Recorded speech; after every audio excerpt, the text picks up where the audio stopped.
आप सप्लायर हो महाराष्ट्र में और आपने एक ऐसा ट्रांजैक्शन किया जिसमें आपने बिल किया किसी महाराष्ट्र के बायर को, बट आपने शिप किया तमिलनाडु में, बेसिकली चेन्नई में।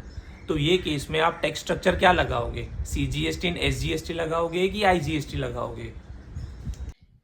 सोचो सोचो, बताओ क्या होगा। चलो मैं ही बताता हूँ।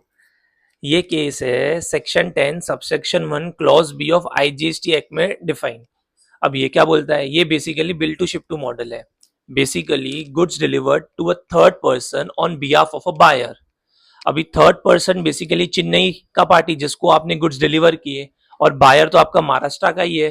तो ये केस में place of supply principal place of business of buyer ही रहेगा। तो आप ये केस में टैक्स स्ट्रक्चर लगाओगे CGST एंड SGST। अब वो कैसे?